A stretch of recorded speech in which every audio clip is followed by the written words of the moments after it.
Amma ba'd. Faqad qala Allah subhanahu wa ta'ala fi kitabil karim wa huwa asdaul qailin. A'udzu billahi minasyaitonir rajim. Bismillahirrahmanirrahim. Ya ayyuhalladzina amanu taqullaha haqqa tuqatih wa la tamutunna illa wa antum muslimun. Wahai orang-orang yang beriman, bertakwalah kalian kepada Allah dengan sebenar-benarnya takwa, dan janganlah kalian mati kecuali dalam keadaan beragama Islam. Wa qala idzan bismillahirrahmanirrahim. Ya ayyuhalladzina amanu dukhulu fis-silmi kaffatan wa la tattabi'u khutuwatis syaitan innahu lakum aduwwum mubin. Wahai orang-orang yang beriman, masuklah engkau ke dalam Islam secara sempurna, dan janganlah engkau ikuti langkah-langkah setan, karena sesungguhnya setan itu musuh yang nyata bagi kalian. Musuh kalian bukan polisi, musuh kalian bukan ulama, musuh kalian bukan tentara, musuh kalian bukan pemerintah, musuh kalian adalah setan, di mana setan itu musuh yang nyata bagi kalian. Dan ketika saya ceramah seperti ini, ternyata masih juga banyak setan yang berkeliaran. Setannya bukan pocong, tapi setannya berupa handphone. Orang sudah ceramah masih sibuk pegang handphone. Setan itu, bos, berusaha mempengaruhi perhatian supaya tidak dengar ceramah. Itu setan itu. Jadi simpan dulu HP-nya, kita dengar ceramah dulu sebentar. Nah, tidak usah rekam, ibu. Ibu-ibu yang pegang handphone selama saya ceramah, saya doakan suaminya kawin lagi. Nah, barulah dia simpan itu HP-nya. Baru kenapa bapak-bapaknya yang ketawa? Simpan dulu handphonenya, ndak usah rekam. Kalau ibu rekam, suaranya tidak jelas, gambarnya tidak jelas. Saya mau dengar Ustadz, gampang. Gimana caranya? Tuh ada kamera saya bawa. Ya, gambarnya jelas, sudah diedit, suaranya jernih. Sudah nonton, jangan lupa like and share. Nah, iya, kalau ada iklan jangan di skip. Kalau bapak skip, bapak dapat ilmu, saya tidak dapat apa-apa. Ya, alhamdulillah. Simpan dulu handphonenya ya. Saya biasanya memang tidak berkenan kalau siaran langsung. Ya, kenapa? Beberapa kejadian kalau kita siaran langsung ada kepleset lisan kita. Kalau begini kan enak, yang mendengar khusus muslim muslimah. Tapi kalau sudah masuk ke dunia maya, itu non muslim pun mendengar. Siapa tahu ada yang berbeda keyakinan kita, akhirnya marah. Saya kasih contoh, guru kita Ustadz Abdul Somad. Ustadz ditanya siaran langsung, bagaimana hukumnya main catur? Beliau jawab, haram apabila azan berkomandan kalian masih main catur. Dipotong itu azan, maka yang nampak haram. Marahlah seluruh pemain catur dari Sabang sampai Merauke. Padahal ada di situ azan, kau tidak datang ya haram. Saya juga ditanya, Ustadz Das'ad bagaimana hukumnya main catur? Haram. Masa Ustadz? Haram. Kenapa bisa? Kau bunuh Perdana Menteri sama Raja. Ibu bapak saudara-saudara sekalian, kita simpan dulu handphone, kita dengar dulu ceramah. Wa qala idzan bismillahirrahmanirrahim. Innallaha wa malaikatahu yusalluna 'alan nabi. Ya ayyuhalladzina amanu sallu 'alaihi wa sallimu taslima. Sesungguhnya Allah dan para malaikatnya bersalawat kepada Rasulullah Muhammad sallallahu alaihi wasallam, maka wahai orang-orang yang beriman, bersalawatlah kalian kepada Rasulullah dengan sebaik-baik salawat. Suatu kali Nabi lagi duduk-duduk, Bu, bersama malaikat Jibril. Tiba-tiba Nabi melihat ada malaikat 1 juta jari-jarinya. Ibu-ibu berapa jari-jarinya, Bu? 10. Cacat dong. 20 dong, kan ada kaki. Ini malaikat 1 juta jari-jarinya. Nabi kagum. Jibril, malaikat apa itu? Oh, itu malaikat yang Allah hadirkan untuk mencatat air ketika hujan. Kira-kira ada yang bisa mencatat air hujan? Ada, Pak? Biar sebanyak duitnya Pak Sandi, tidak bisa dicatat itu. Ya kan? Kenapa tidak bisa dicatat air hujan? Jumlahnya banyak, jatuhnya bareng-bareng, laju. Biar banyak, kalau jatuh satu-satu bisa dicatat. Ini banyak bareng-bareng laju, tidak bisa dicatat. Begitu banyaknya. Lalu Nabi bertanya kepada malaikat pencatat hujan, wahai malaikat, apa betul kau mampu mencatat air ketika hujan? Ya, kau lihat ini saya sibuk mencatat. Saya catat yang jatuh di gunung, di laut, di darat, semua aku catat ya Muhammad. Satu yang tidak bisa aku catat, apa? ketika umatmu berkumpul di rumah Pak Menteri Sandiaga Salahuddin Uno. Mereka duduk bareng-bareng, lalu mereka bersalawat kepadamu bareng-bareng. Saya tidak bisa mencatat betapa banyak yang Allah turunkan rahmat di rumah itu. Kalau Bapak tidak bisa memperbanyak amal dengan tahajud, tidak bisa memperbanyak amal dengan duha, tidak bisa memperbanyak amal dengan bangun masjid, tidak mungkin memperbanyak amal dengan haji tiap tahun. Tidak bisa. Lalu perbanyaklah amal ketika duduk seperti ini, salawat bareng-bareng. Itu pahalanya lebih banyak daripada air yang hujan ketika turun hujan. Maka saya mau ajak kita salawat. Bisa? Bisa? Ayo kita ikut bareng-bareng. Salatullah salam ala toha rasulillah. Salatullah salamullah ala yasin. Alhamdulillah. Bapak Ibu saudara-saudara sekalian teristimewa yang kita hormati, Bapak Menteri Pariwisata dan Ekonomi Kreatif Bapak Haji Salahuddin, Bapak Sandi Salahuddin Uno, yang insya Allah dimuliakan dan dirahmati oleh Allah Subhanahu wa Ta'ala. Orang Australia, orang Eropa, orang Amerika datang ke Bali mengeluarkan uang ratusan juta hanya untuk melihat sawah yang bertingkat-tingkat. Itu orang Amerika, Eropa, Australia datang hanya untuk melihat sawah yang bertingkat-tingkat. Alhamdulillah saya tidak perlu keluar uang banyak-banyak. Ketika ada di kampung, saya pergi jalan-jalan sedikit tidak sampai 1 kilo, saya keluar dari rumah saya di kampung, saya sudah bisa melihat hamparan sawah yang ada di kampung saya. Orang-orang Eropa, Amerika, luar negeri datang ke Indonesia mengeluarkan duit sampai puluhan juta untuk apa? Melihat laut kita yang cantik pantainya dan putih pasirnya. Tunjukkan saya di Indonesia kabupaten yang tidak ada pantainya. Kita tidak perlu mengeluarkan duit untuk melihat pantai kita yang indah. Orang Amerika, Eropa, luar negeri datang ke Indonesia untuk apa? Melihat alam kita, mengeluarkan duit. Alhamdulillah kita Indonesia tidak perlu mengeluarkan duit. Bapak pergi ke Tanah Suci. Begitu mau landing, apakah di Jeddah atau di Medina atau di Riyadh, begitu mau pesawat landing, apa yang kita lihat? Apa Bapak pernah melihat gunung yang hijau seperti di Indonesia? Di sana gunungnya coklat karena original batu, tidak ada rumputnya. Makanya mereka datang ke Indonesia, terutama ke Bogor, mengeluarkan duit sampai ratusan juta hanya untuk melihat gunung-gunung yang hijau. Kita alhamdulillah tidak perlu mengeluarkan uang untuk melihat hutan yang hijau. Pohon kita tumbuh subur. Alhamdulillah. Itu alamnya. Saya kumpulkan anak-anak kader-kader mubalik di Sulawesi. Kau tunjukkan negara Indonesia, negara seperti bebasnya Indonesia dalam beragama. Tidak usah jauh dulu ke Eropa. Kita nyebrang ke tetangga kita, Malaysia.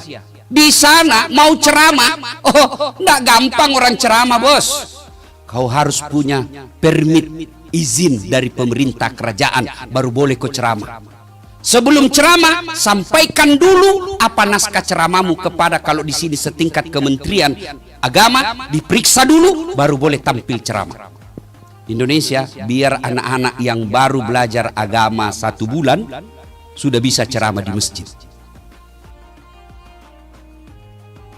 Cari saya negara yang bebas membangun masjid seperti di Indonesia. Malaysia, Bapak mau bikin masjid, biar Bapak punya duit banyak, tidak dikasih izin sama kerajaan, tidak bisa bikin masjid. Di Indonesia alhamdulillah. Belum lagi rumah ibadah, belum lagi namanya pesantren. Saudi saja, Saudi pusat Islam, awal pergerakan Islam, bikin pesantren di sana. Pikir Bapak gampang? Tidak. Ceramah aja di masjid tanpa izin raja tidak bisa. Di Indonesia alhamdulillah. Punya duit, Kumpulkan anak-anak, bikin penghafal Quran, jadi pondok di rumah, tidak perlu izin, selesai. Itulah sebabnya saya sampaikan, adik-adik yang lagi belajar di Mesir, baru-baru saya datang. Fakta-fakta kejadian inilah yang tidak boleh kau berhenti mencintai negaramu. Kita tahu negara kita belum sesuai harapan yang kita mau. Disuruh ngurus laut, malah ada dibajak laut. Disuruh ngukur hukum, malah mempermainkan hukum. Apa boleh buat? Tapi di sini kita lahir, di sini kita besar, di sini kita dakwah, di sini kita berkeluarga, di sini kita ngurus anak-anak istri kita. Maka inilah negara kita. Tidak boleh menjadi alasan untuk membencinya. Maka cara mencintai negara kita, satu, bersyukur. Gimana cara bersyukurnya, Ustaz? Pertama, bersyukur dengan melafazkan hamdalah. Kalau Bapak Muslim, alhamdulillahi rabbil alamin. Supaya berbekas di hati, ucapkan ucapan itu, usahakan ucapannya di mulut, kedengaran sedikit di telinga, dan ucapkan secara fasih. Kalau Bapak ucapkannya tidak terdengar telinga, kemudian ucapannya juga tidak fasih, biasanya tidak berbekas di hati. Alhamdulillah, tak ikhlas betul. Ditelepon kawan, naik saham, alhamdulillah. Apa artinya itu, bos? Kan tidak berbekas di hati. Coba Bapak amalkan deh, coba Bapak amalkan. Kedengar sedikit di telinga, usap dada, alhamdulillahirabbil alamin. Pasti ada bekasnya. Kalau Bapak cuma ucapkan tidak ikhlas dan tidak, cara mengucapkannya juga tidak fasih, tak berbekas itu.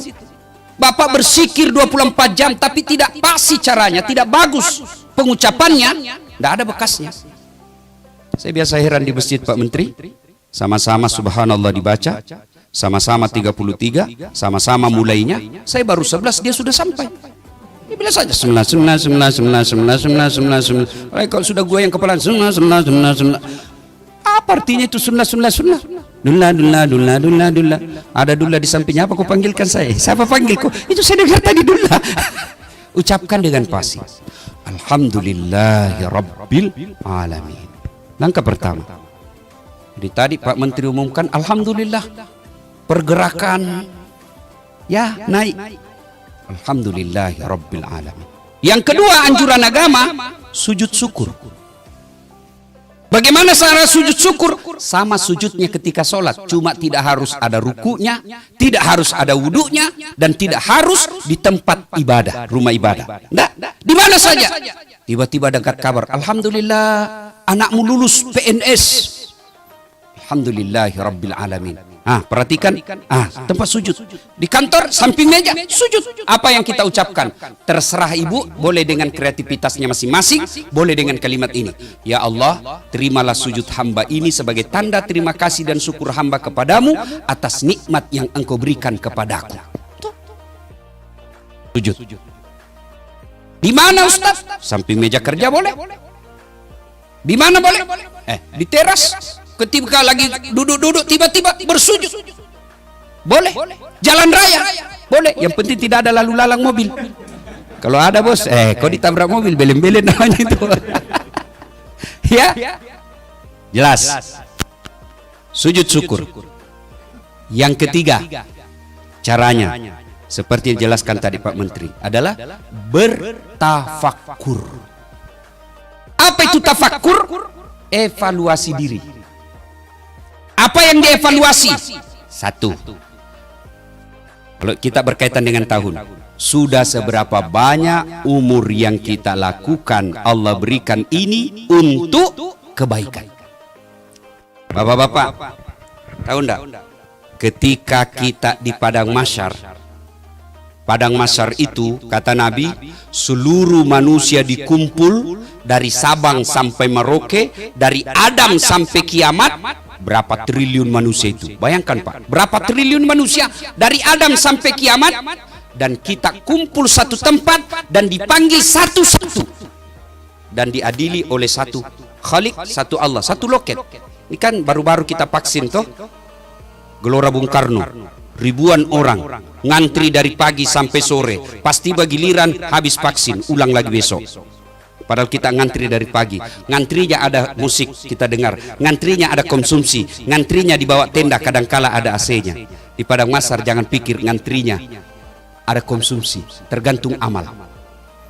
Dan pada saat itu kita dipanggil satu-satu. Siapa dulu yang dipanggil? Nenek kita yang duluan wafat? Tidak. Siapa dulu dipanggil? Nama-nama Islam dulu. Abdurrahman, Abdul Jabbar, Sandiaga Salahuddin Uno, Dasat Latif. Nah, itu dulu dipanggil. Tony, Joni, Rudi, Ningsi, Nining, Titi, Tuti. Ah, di belakang dipanggil juga Pak, tapi di belakang. Ini silahkan baca di kitab Durratun Nasihin. Dipanggil juga, tapi Bapak lama panggilnya. Gimana kalau sudah terlanjur nih Ustadz namaku ini? Misalnya namanya sudah terlanjur Lionel Messi. Gimana itu Ustadz? Ya sudah diislamkan hari ini masuk tahun baru. Gimana cara mengislamkannya? Tidak usah diubah kita punya ijazah. Cukup tambah di depannya Muhammad Lionel Messi. Tidak nyambung Ustadz, biar aja. Yang penting kau selamat di akhirat. Ya kan? Masih ingat? Dia ketawa bos, saya serius ini. Jadi Bapak bayangkan yang punya nama-nama lain-lain, ya, islamkan tahun baru. Tidak mesti dirubah ijazah, ijazah tidak berlaku di akhirat. Mulai besok kita grup WhatsApp semua. Mulai hari ini demi menyempurnakan keislaman saya. Misalnya namanya tadi Desi Ratnasari, kan? Misalnya kan? Nah, kita tambah di situ Siti Desi Ratnasari. Tidak nyambung Ustadz. Biar yang penting aman di akhirat. Bapak masih ingat almarhum Bapak Presiden, Bapak Pembangunan Republik Indonesia, Pak Harto. Sebelum haji di TV-TV waktu itu didominasi oleh TVRI, nama beliau hanya Soeharto. Setelah haji dan diislamkan namanya raja waktu itu, lalu ditambah dengan nama Muhammad Soeharto, istri beliau ditambah Siti di depannya. Panggillah kita satu-satu, dan pada saat itu ya diperiksa kita. Maka cara bersyukurnya adalah dengan sujud syukur lalu evaluasi. Dan di pada mahsyar ada 4 pertanyaan dulu, seleksi berkas lah kira-kira. Seleksi berkas. Jadi sebelum berangkat kaki kita, kata Nabi, sebelum beranjak kaki kita di padang mahsyar kelak, ada 4 pertanyaan yang disodorkan untuk dijawab. Hari ini sebagai tanda terima kasih saya kepada Pak Menteri yang mengundang saya di sini, saya bocorkan ini soal. Silakan siapkan jawabannya. Ya, tidak usah kasih tahu yang tidak hadir. Nah, satu yang akan ditanya adalah umurmu kau gunakan untuk apa? Bapak sudah bisa jawab itu. Yang berkaitan umur ada 2 pertanyaannya. Lalu dijawab lagi, masa mudamu kau gunakan untuk apa? Sudah, silakan. Pak Sandi pasti sudah bisa tahu masa mudanya apa. Ya, pertama kali saya lihat Pak Sandi ini waktu saya kuliah di Jalan Utama Makassar. Waktu itu saya ingat sekali iklan Bang Bukopin warna kuning. Saya ingat sekali, saya bilang, gagah betul ini, kayak orang bule, ya kan? Di situ Bang Bukopin, Sandi S. Uno. Saya, oh mungkin anaknya Ibu Min Uno ini. Kan zaman saya sekolah, Ibu Min Uno terkenal juga sampai sekarang, ya. Nah, oh, bisa dibayangkan, sudah bisa dicatat gimana masa muda kita. Dan hebatnya Allah, ibarat film, Pak Menteri, sebelum ditayangkan itu film di akhirat, masih ada waktu untuk mengedit. Karena semua akan ditayang kehidupan para kita di padang mahsyar nanti, dan itu ditayang satu demi satu, Pak. Seluruh penduduk dunia itu melihat. Oh, pantas hilang kursi di kantor. Ternyata kau yang bawa. Sudah ditulis inventaris kantor kementerian, ada di rumahnya. Oh, Pak, security yang dipecat, ternyata ini yang ngambil. Ah, itu di syuting semua. Ini kamera ini, CCTV di kantor Pak, mati listrik, tidak ada lagi bisa merekam. Tapi kameramennya Allah, Raqib dan Atid, mencatat 24 jam. Dan dia selalu siaga. Begitu pegang tangannya sekretaris, misalnya selingkuh tipis-tipis, di zoom, tanda tangan salah gunakan tangan kita, di zoom. Dan pada saat nanti di padang mahsyar ditayangkan semua film-film kita. Alhamdulillah, maha pengasihnya Allah. Sebelum ditayang film itu, Allah kasih, edit kau dulu filmmu Das'ad. Sebelum tayang, edit nih, hapus yang tidak penting, hapus yang bikin kamu malu. Hapus. Apa hapusnya? Itulah taubat. Itulah taubat. Allah kasih. Silakan hapus sebelum tayang. Taubat. Dan hebatnya Allah kita, Tuhan kita, beda dengan manusia. Saya datang, Bapak datang sama saya, Ustaz, maafkan saya Ustaz. Kenapa? Ada dulu hilang sendalmu toh? Iya, waktu kopi ceramah saya ngambil itu. Jengkel saya kau bahas terus tentang hamar, kayak kau sindir saya. Saya sudah taubat, saya ngambil sendalmu. Saya bilang apa? Oke, saya maafkan kau, tapi jangan kau lagi lewat depan rumahku. Masih ada syaratnya. Pak Sandi mohon maaf, dulu pilpres Bapak minta bikin baleho 10, cuma 5 saya bikin. Maafkan saya Pak. Saya maafkan kau, tapi jangan kau lagi lewat depan saya. Ini semua ini tim sukses yang sukses sendiri. Kan? Ada begitu di sini? Tidak ada kan? Tidak ada. Oke. Kalau manusia masih ada tapinya. Tapi Allah, Bapak maksiat, banyak melakukan dosa dan kesalahan. Dalam hadits qudsi Allah jelaskan, kau datang bawa dosa penuh langit dan bumi, ampunanku jauh lebih besar daripada dosamu. Coba bayangkan. Dijelaskan pula, kau datang membawa dosa dengan berjalan, maka aku menyambutmu dengan berlari. Dan hebatnya lagi Allah, Tuhan kita, kita datang mengakui dosa dan kesalahan kita, Allah kasih hadiah. Apa hadiahnya? Innallaha yuhibbut tawwabina. Saya cinta kepada hambaku yang bertobat. Sudah salah, sudah maksiat, sudah ngaku dosa, datang mengaku dosa, lalu Allah katakan, saya cinta kepada hambaku yang bertobat. Maka akhir tahun ini, setelah bersyukur, berevaluasi, umur kita gunakan untuk apa? Maka berikutnya lagi, rezeki yang Allah berikan, nikmat yang Allah berikan, jabatan yang Allah berikan, sudah seberapa banyak digunakan untuk fisabilillah, jalan agama Allah. Mari, silakan jabatan yang Bapak titipkan, sudahkah dimanfaatkan jalan agama Allah? Kalau Pak Menteri, selalu saya bilang di depan pejabat, keliru seorang pejabat kalau tidak memudahkan jabatannya masuk surga. Keliru Pak. Saya dakwah, ayo sholat jamaah. Satu aja belum tentu mau langsung pergi sholat jamaah. Tapi coba kalau Pak Menteri di kantor Kementerian Pariwisata, sholat jamaah kan tidak pernah saya lihat. Besok Pak belum azan sudah ada itu di masjid. Itulah hebatnya kekuasaan. Iya Pak, Bapak sholat jamaah di masjid kantor kementerian, Assalamualaikum warahmatullahi. Assalamualaikum warahmatullahi. Langsung Bapak panggil ajudan. Tidak pernah juga saya lihat itu Pak ini nih Pak, asisten itu, eselon itu sebut namanya. Ajudan telepon, Pak, Bapak dicari sama Pak Menteri di masjid. Besok Pak belum azan sudah ada di dalam Pak. Itulah hebatnya kekuasaan. Maka keliru ketika kekuasaan itu tidak memudahkan kita masuk surga. Maka bersyukur kepada Allah masuk di tahun baru, meninggalkan tahun lama ini 2021 dan masuk 2022, maka caranya lagi adalah mari manfaatkan apa yang Allah berikan untuk fisabilillah, jalan agama Allah. Para ilmuwan, Allah akan tanya nanti, ilmumu kau gunakan untuk apa?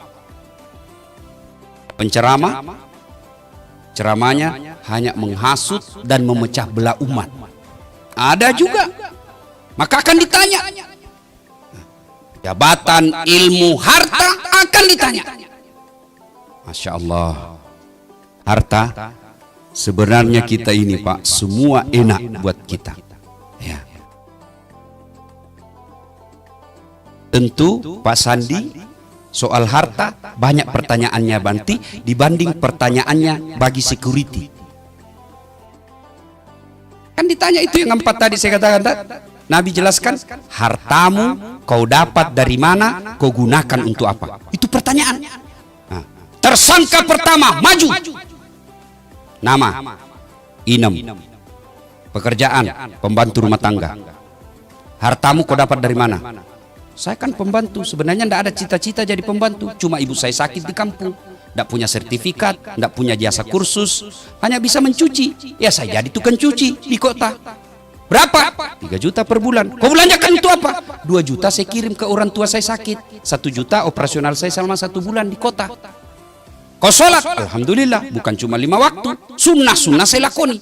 Kau puasa? Alhamdulillah, bukan cuma Ramadan, Senin Kamis saya jalankan. Karena kadang-kala Tuhan saya makan, saya tidak makan. Ya lebih daripada saya lapar, saya lebih puasa. Kau haji? Mau betul, tapi tidak ada rezeki. Mobil? Oh, mana ada mobil? Motor? Tidak ada juga. Sepeda pun tidak ada. Oh, kasihan betul. Ya mau apa Tuhan? Ini aja pemberianmu. Lalu Allah sampaikan, Inam, meskipun kau di dunia hina di hadapan manusia, tapi kau mulia di hadapanku kali ini. Masuk kau ke dalam surga dengan segala kemuliaan yang aku persembahkan kepadamu. Kan tidak ada pertanyaan Pak, sedikit. Rumah, tuan rumah yang punya. Mobil, tidak ada. Tidak ditanya bannya, tidak ditanya pembeli bensin. Selesai urusannya. Tersangka berikutnya maju, nama Haji titik-titik. Nah ditanya itu, kalau dilihat gajimu, tidak bisa kau beli itu sepatu semahal itu. Dari mana itu? Anu apa? Tidak jelas ditempeleng. Oh, berdarah telinganya. Mau lari ditarik lari. Itu behel istrimu. 40 juta kalau dilihat itu tidak bisa kau bayar. Dari mana itu? Anu apa? Pak, ditinju lagi. Dia mau lari lagi. Itu keramik di rumahmu dari mana itu? Babak belur dia Pak. Berdarah-darah mukanya. Masuk juga surga tapi sudah babak belur. Tersiok-siok lah dia. Ketemu sama Inam. Anak buahnya, pembantunya. Pak Haji, kenapa mukanya Pak Haji? Yang banyak tanya di situ kau. Dari mana Pak Haji baru muncul? Saya sudah lama di dalam ini, kok baru muncul Pak Haji? Terlambat Inam. Kok bisa terlambat? Saya kira Bapak punya mobil 4 itu waktu di dunia. Iya, gara-gara itulah 4 mobil, banyak sekali pertanyaan. Maka masuk tahun baru, renungi kekayaan yang Allah titipkan kepada kita. Allah tidak melarang kita jadi orang kaya. Allah mintalah kayalah seperti Pak Sandi. Kaya, muda, cerdas, cakep. Saya mati akal hadapi Pak Sandi. Biasanya kalau ada pejabat yang cakep atau selebriti atau apa jamaah yang cakep, saya masih bisa menang. Saya bilang, saya memang tidak cakep. Bapak ini lebih cakep dari saya. Saya akui saya tidak cakep, tapi saya penuh pesona. Mana buktinya bapak-bapak semua mau foto tuh? Nah itu, tapi Pak Sandi juga penuh pesona. Terkenal, pejabat, tapi jangan salah. Banyak juga pertanyaannya nanti ketika di akhirat. Yang ketawa, saya seriusin. Maka Allah tidak melarang kita jadi pejabat. Allah tidak melarang kita jadi orang kaya. Allah tidak melarang kita jadi orang cerdas. Bahkan kalau perlu kaya semua orang Islam supaya mengangkat marwah orang Islam. Tidak menjadi peminta-minta, tidak bawa-bawa proposal. Kaya. Tapi ingat, Allah cuma minta jangan kau takabur. Jangan kau sombong. Karena cerdas, cakep, punya jabatan, itu pintu masuknya setan. Dan setan masuk dengan bisikan apa? Sombong. Fir'aun cakep, penguasa, cerdas, berwibawa, punya pasukan, sampai istananya pun kadangkala dihiasi dengan perhiasan emas. Begitu kayanya Fir'aun. Tapi puncaknya silau dengan semua itu, akhirnya dia sombong, dan puncak kesombongannya dia lantik dirinya menjadi Tuhan. Allah murka kepadanya, dilaknat Allah, haram masuk surga, diabadikan dalam neraka, dan tidak ada manusia yang senang itu Fir'aun. Padahal dia populer, ada namanya dalam Quran. Coba, cerdas, kaya, pejabat, tidak ada manusia yang senang sama Fir'aun. Mana buktinya? Sampai detik ini tidak ada satupun manusia yang mau kasih nama anaknya Fir'aun. Oh nak, itu Fir'aun toko itu nak, ada namanya di Quran. Saya kasih kau nama Fir'aun. Begitu Allah laknat Fir'aun, namanya pun tidak ada orang senang. Padahal dia kaya. Maka Mohon maaf, bagi kita yang Allah titipi kekayaan, Allah tidak melarang kita kaya. Allah hanya minta syukuri dengan cara apa? Bersedekahlah. Bayar zakatmu. Kenapa itu ayat? Saya setiap ceramah Pak, setiap saya ceramah pasti saya bacakan ayat itu. Ya ayyuhalladzina amanu taqullaha haqqa tuqatih wa la tamutunna illa wa antum muslimun. Itu dibaca tiap Jumat. Kalau di kantor Pak Menteri ada pengumuman dari Pak Menteri, ada titah perintah Pak Menteri yang harus dibaca setiap Jumat, pasti itu perintah penting. Ayat ini Jumat dibacakan khatib, berarti ayat ini penting. Jangan kamu mati illa kecuali wa antum muslimun, dalam keadaan beragama Islam. Insya Allah Bapak tidak akan wafat dalam berzina. Insya Allah kita tidak akan wafat dalam keadaan mabuk. Insya Allah kita tidak akan wafat dalam keadaan korupsi. Tapi yang membuat kita bisa mati dalam keadaan kafir, hubbi aklil haram, baru saja makan uang haram. Apa yang menyebabkan uang dan penghasilan kita haram adalah enggan membayar zakat. Gaji Bapak sebagai PNS 10 juta, halal, murni halal, itu jeripaya Bapak. Tapi ingat, di 10 juta itu Allah wajibkan kita keluarkan zakat penghasilanmu 2,5%. Sehingga ketika tidak dikeluarkan yang 2,5% itu, yang 2,5% itulah yang mengotori yang 97,5. Saya kasih contoh, mohon maaf Pak Menteri. Ini anggaplah ini gaji. Air putih, ini halal atau haram? Halal. Bersih, suci, halal. Penghasilan kita. Tapi ketika tidak dikeluarkan zakatnya, maka air yang bersih, suci dan halal ini, kemudian karena tidak dikeluarkan zakatnya, ibaratnya Bapak mencelupkan jari-jari Bapak, mohon maaf, di kloset air toilet. Bapak celupkan jari-jarinya, ambil 1 tetes, masukkan 1 tetes di air ini yang tadinya bersih, suci dan halal. Bapak kalau sudah ada 1 tetes di dalam ini dari air kloset, meskipun 1 tetes, Bapak masih mau minum? Masih mau minum? Pasti tidak mau. Itulah perumpamaan penghasilan yang halal dan tidak dikeluarkan zakatnya menjadikan seluruh harta yang kita dapatkan menjadi haram. Dan akhirnya harta yang tadinya halal kita peroleh karena kita tidak keluarkan zakatnya, maka merusak kita punya tubuh. Duit banyak tapi tidak ada yang bisa dia makan. Duitnya tabungan depositonya 10 miliar tapi dilarang makan nasi. Ada kan Pak Menteri orang banyak duitnya dilarang makan nasi, dilarang makan gula, dilarang makan garam, dilarang makan daging. Apa saja yang bisa dia makan? Ubi rebus warna ungu, duit 7 miliar. Pagi-pagi ke dokter, Pak, karena Bapak waktu aktif tidak pernah kena matahari, mulai besok Bapak jalan-jalan pagi, ya keliling-keliling kompleks Pak ya, jangan pakai baju supaya Bapak kena matahari. Pakai celana pendek saja Pak di atas lutut supaya Bapak juga kena matahari. Jangan lupa Pak, jangan pakai sendal. Kelilinglah dia di komplek, tidak pakai baju, celana pendek, tidak pakai sendal. Apa bedanya sama gembel? Itulah kalau penghasilan tidak dikeluarkan zakatnya. Dan kalau Bapak Ibu keluarkan zakatnya, seperti yang dijelaskan Pak Menteri dengan penuh keyakinan, Allah gantikan 700 kali lipat. Ya kan Pak?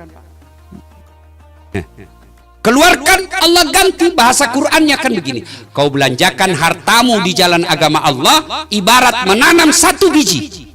1 biji Bapak tanam, tumbuh 7 bulir. 7 bulir itu 7 batang, 7 tangkai. Dan setiap tangkainya itu mengandung 100 biji. Berarti 1 menjadi 700 kali lipat. Maka itulah sebabnya orang dermawan, orang yang rajin bersedekah, telaten membayar zakatnya, tidak pernah kita dapatkan bangkrut. Nah memang Allah sudah menjamin. Tolong carikan saya di Kementerian Pariwisata orang yang bangkrut gara-gara sedekah. Itu Ustaz yang di lantai 4 kaya sekali dulu itu Ustaz. Cuma karena rajin bangun masjid dan sedekah, dia bangkrut dia Ustaz. Tidak ada. Yang bangkrut gara-gara apa? Narkoba. Bangkrut gara-gara apa? Judi. Bangkrut gara-gara apa? Khamar. Tidak ada orang bangkrut gara-gara sedekah. Termasuk ibu-ibu, kalau mau tertolak dari bencana rumah tangga, sedekahlah. Anak kok susah sekali saya doakan Ustaz. Barangkali ibu malas sedekah. Suami mulai lain-lain ibu, kita lihat biasanya tidak pernah pakai parfum pergi kerja. Ini biar pengharum ruangan dia semprot juga ke badannya. Sudah mencurigakan itu Bu. Biasanya tidak setrika pun jadi, ini pakaian dalamnya pun minta disetrika. Sudah mencurigakan itu Bu. Apalagi kalau masuk handphonenya di kamar mandi penerima WhatsApp, 70% mencurigakan. Daripada ibu curhat di medsos, tak kusangka kau begitu. Ngapain curhat di medsos? Lebih baik ibu curhat di atas sajadah. Namanya sholat hajat. Ambil wudhu, sholat 2 rakaat. Sudah sholat 2 rakaat, berdoa. Dan berdoa tidak harus menggunakan bahasa Arab. Jadi tidak boleh juga dikatakan berdoa bukan orang Arab, tidak. Ya, itu tidak boleh kita menyamakan Tuhan dengan manusia. Jadi maknanya mungkin yang mengatakan gitu, bahwa Allah bahasa apapun boleh kita berdoa dengan bahasa apa saja.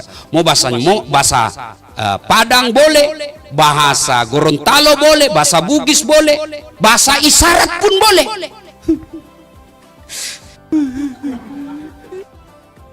Itu bahasa isyarat, Allah sudah tahu. Sudah itu ibu, sudah ya Allah. Saat yang membolak-balikkan hati suamiku, tidak mungkin saya bisa menjaga suami saya 24 jam. Saya periksa HP-nya, ternyata masih ada yang dia sembunyi. Engkau maha memelihara, palingkan hati suamiku kepadaku. Lindungi dia dari wanita jahat, buat dia pusing kepalanya kalau dia tidak lihat saya 1 jam. Dikabulkan doanya. Ya, lalu supaya cepat doa dikabulkan, tolak bala. Dengan cara apa? Sedekah. Lalu lengkapi doa kita. Ya Allah, ini ada duit saya 1 juta. Besok saya bawa ke pembangunan masjid. Tolak bala. Mudah-mudahan 1 juta itu Allah melindungi suami saya dari wanita jahat. Bismillah. Coba ibu amalkan. Cuma yang jadi masalah kalau suaminya juga bangun sholat tengah malam. Karena dia sudah tahu juga rumusnya. Ya Allah, capek sudah saya menghadapi istri saya, Allah. Ada duit, tidak ada duit, marah aja kerjanya, ya Allah. Ya Allah, ini ada duit saya, tolak balas 1 juta, ya Allah. Saya bawa ke panti asuhan. Mudah-mudahan tolak balas 1 juta ini, istriku ikhlas saya kawin lagi. Bingung malaikat, yang mana ini dikabulkan? Ayo, sedekahlah tolak bala. Saudaraku yang ada di kantor kementerian ini, Bapak mau mendapat posisi yang baik, tidak usah cari muka sama Pak Menteri. Bapak sudah Allah berikan muka yang baik. Tidak usah cari, ada juga itu pegawai. Kalau di depan menterinya kan tidak punya harga diri. Ya Pak, ya Pak. Santai mako cowok. Menteri ada pensiunnya. Ganti lagi, cari muka kok lagi. Ganti lagi, cari muka lagi. Capek. Cari muka kepada Allah. Kalau Allah yang takdirkan kamu pada posisi satu, dunia yang mau menghalangi tidak mampu. Tapi kalau Allah yang menghalangimu, tidak ada yang mampu mengangkatmu. Maka lebih baik minta kepada Allah. Caranya berdoa, sudah itu tolak bala dengan sedekah. Apa diamalkan? 3, yang keempat. Nasihat buat kita memasuki tahun baru. Mari kembali evaluasi rumah tangga kita masing-masing. Kesuksesan kita lebih utama di rumah, bukan lebih pada kantor. Rumah saja. Dan yang paling real, lihat anak kita. Saya yakin Pak Sandi bisa seperti ini bukan karena beliau yang hebat. Bukan. Dasat Latif dan kita para eselon yang hadir di tempat ini bisa seperti capaian seperti ini bukan karena kita yang hebat, tapi ibu bapak kita yang didik dan doa-doa dari ibu bapak. Maka tahun ini kalau bapak bersyukur, mari kembali caranya muliakan orang tua. Tidak ada kemuliaan seorang hamba di hadapan Allah ketika dia tidak tahu memuliakan orang tuanya. Tak ada itu. Ustaz, kenapa ya rumah tangga saya kok susah betul bahagia? Ayo koreksi, servis kepada orang tua. Koreksi. Al-Quran mengajarkan, imma yablughanna indakal kibra ahaduhuma au kilahuma fala takul lahuma uf wala tanharhuma wa qul lahuma qaulan karima. Yang kurang lebih terjemahan ayat ini, apabila kedua orang tuamu sudah uzur, sudah lanjut usia, pasti karena dia sudah lanjut usia, kita ambil, simpan di rumah. Ketika itu pasti timbul dan akan muncul cobaan sebagai anak. Orang tua kita mulai ingatannya lain-lain, orang tua kita mulai rewel, maka Allah menguji. Maka ketika itu, maka Allah sampaikan dalam ayat berikutnya, jangan kau berkata ah. Coba. Ini sangat logis ayat ini. Orang tua sudah usur, tidak mungkin kita biarkan tinggal di rumah meskipun dia kaya. Maka kita ambil. Ketika sudah dalam pemeliharaan usia tua, maka Allah perintahkan, jangan kau berkata ah. Ah saja dilarang, apalagi sampai meneteskan air mata ibumu, bapakmu. Bahkan menurut tafsir ulama tentang ayat ini, bapak mau berbuat baik, yang disebut ayat kaulan karimah, berbuat baik kepada kedua orang tua. Bapak mau bangun masjid, transfer. Pak Sandi mau bangun masjid di Gorontalo, transfer duitnya. Bukanlah suatu kesalahan, itu bisa, amalnya tidak berkurang. Pak Sandi mau bangun panti asuhan di Padang dengan mentransfer, itu juga suatu kemuliaan.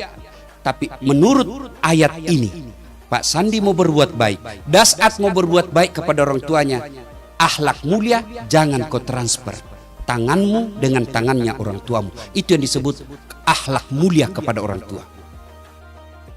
Nah, masuk tahun baru besok, yang ibu bapak masih ada orang tuanya, ayo, kalau masih selokasi dengan kita, belilah baju yang baru, belilah makanan kesenangan orang tua. Datang pagi hari selesai sholat subuh, persembahkan kepada orang tua dan minta didoakan. Itu jauh lebih mulia doanya ibu bapak kita daripada doanya seorang ulama untuk anak. Jadi kan biasa kita lebih senang minta didoakan sama ulama daripada dari ibu bapak kita. Ketemu ulama, cium tangannya, salah tidak. Tapi ketika ibu bapakmu kau tidak cium tangan, tidak ada gunanya mencium tangan ulama. Orang tua, cium tangannya, muliakan, bawa makanannya, kesenangannya. Jangan sampai datang orang tua kita dari kampung, kita telepon, Pak saya sibuk, itu ada sopir, bapak mau kemana saja, sudah siap temani, mau makan, ada pembantu yang sudah layani. Orang tua kita bukan diserahkan kepada orang-orang di sekitar kita, tapi kalau mau dapat berkahnya hidup, muliakan orang tua. Almarhum bapak saya pernah menerima baju dari adiknya, baju batik. Itu baju batik kesenangannya. Nah, Pak Sandi, bapak saya petani penggarap. Tawanya orang dikerja, lalu bagi hasil.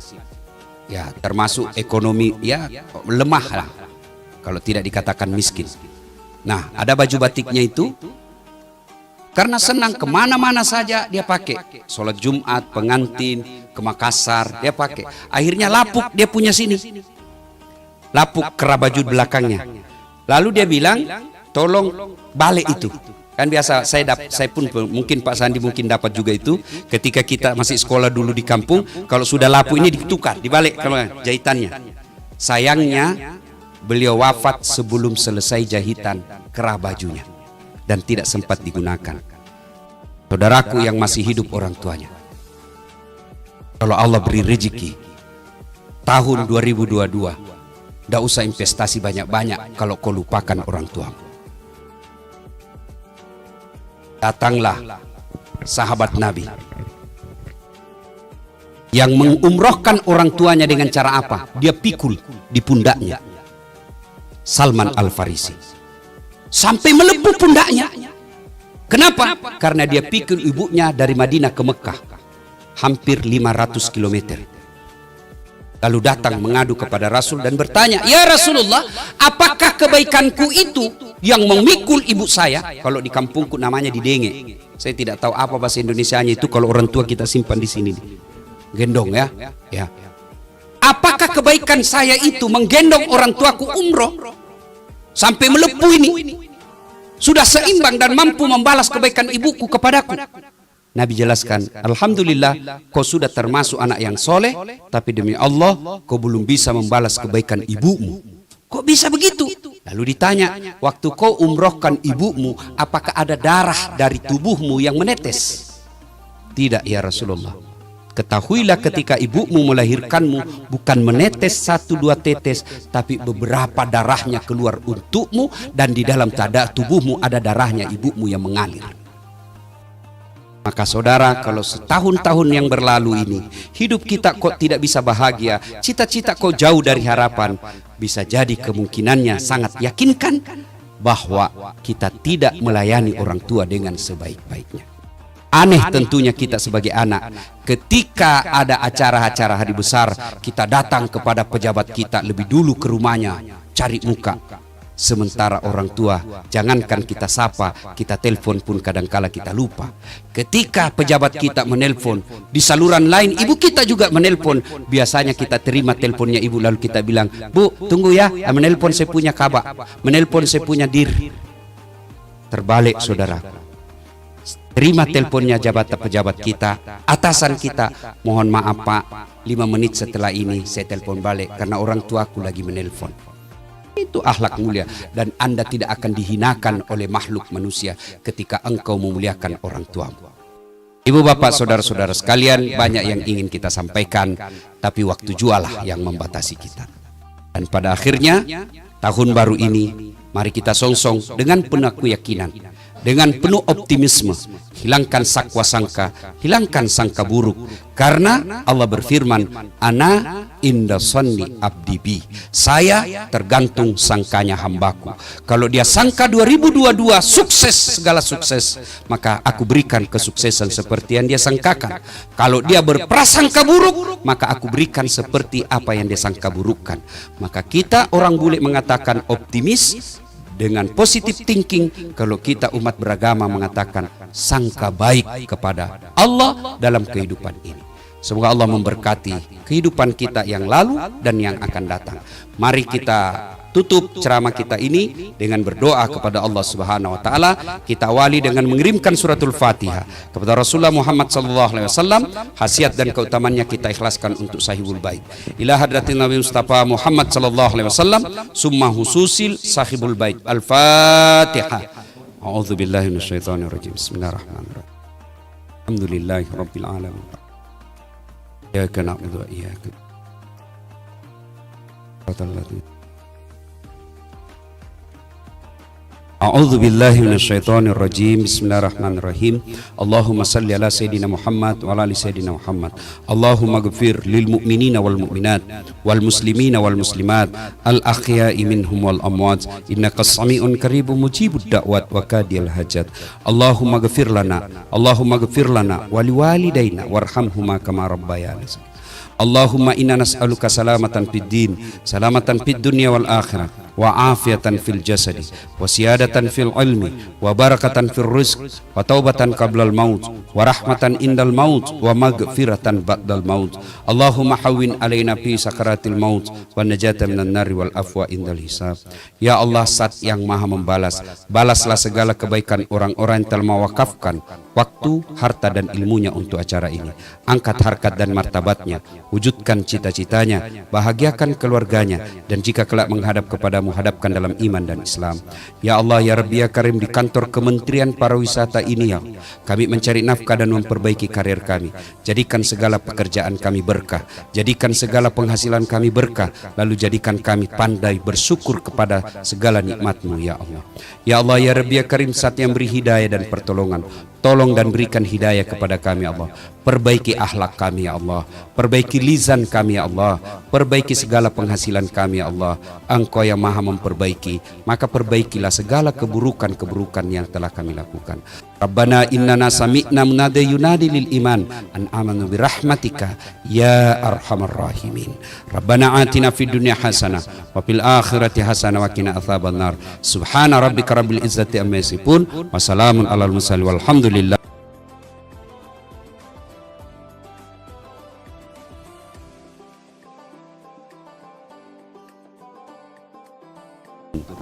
Ya tidak biasa karena orang Bugis itu tidak tahu berbelit-belit dia. Dia langsung saja, kalau orang Bukin pantun, aku melihat ada bunga di dalam taman, padahal maksudnya cewek cantik. Kalau orang Bugis dia bilang, cantik anakmu, gimana kalau saya lamar? Nah, itu dia langsung begitu saja orang Bugis ya. Saya berpantun untuk menghargai Pak Menteri ya, tapi jangan masukin dalam hati. Lebat batang padi jerami, padi dipanen di pagi hari, niat hati berpoligami, apa daya takut istri. Burung cendrawasih terbang tinggi, mencari makan di pagi hari. Bukan kami takut istri, cuma istri lebih berani. Demikian, wabillahi taufiq wal hidayah. Assalamualaikum warahmatullahi wabarakatuh.